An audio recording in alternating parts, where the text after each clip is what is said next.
Public Library. My name is Caitlin, and today we will be making coffee filter flowers. For this project, you're going to need the following supplies. Coffee filters, though I expect yours are probably smaller than this. Washable markers, a spray bottle filled with water, or a hose outside with a mister attachment.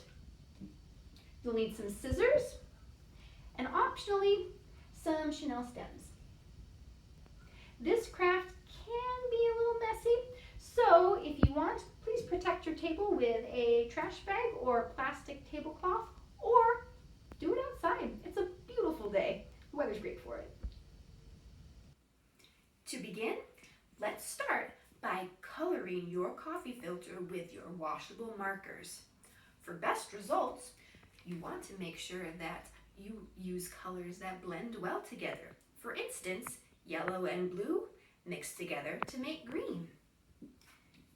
Yellow and red mixed together to make orange.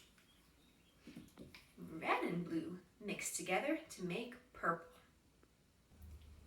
Once you've made some awesome designs with your markers on your coffee filters, it's time to get them wet. Just a little bit though. If you have a spray bottle, use it on a mist setting to just give it a few little sprays. The water will help the ink to bleed and the colors to run together. If you don't have a spray bottle, use the mist setting on your hose's spray nozzle instead. Once your coffee filters are nice and wet, you should start to see the colors bleed together and mix. Set them somewhere sunny, and they'll be dry in no time. So after a few minutes in the sunshine outside, our coffee filters are dry. Now we can turn them into flowers. To do so, you're going to fold your coffee filter in half, like this. Then you're going to fold this in half again. Half of a half, and now we have a quarter of our coffee filter. I'm going to fold it one more time.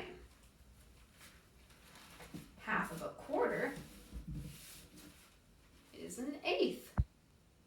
And now you're going to take your scissors and you're going to cut a little scalloped arch into the top of the coffee filter there.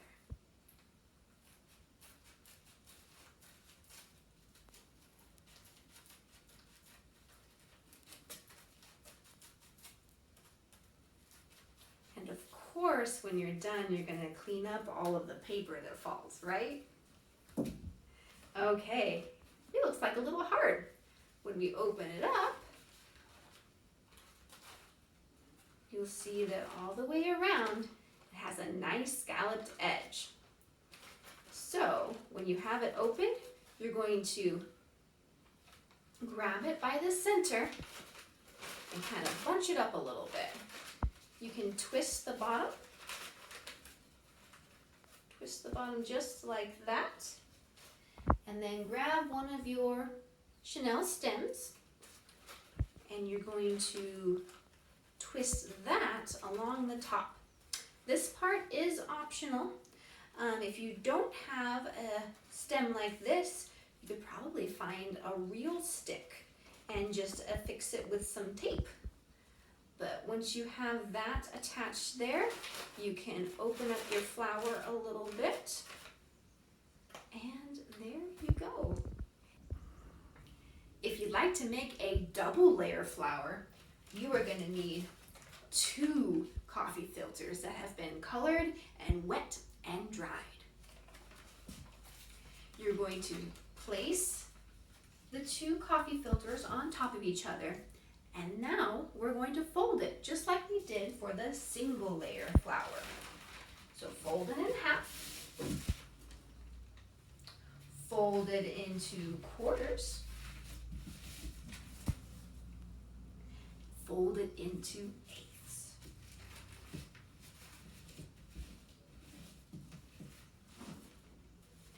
And again, just take your scissors and then cut a scallop pretty scallops into the top of the coffee filter to make it look like a little heart.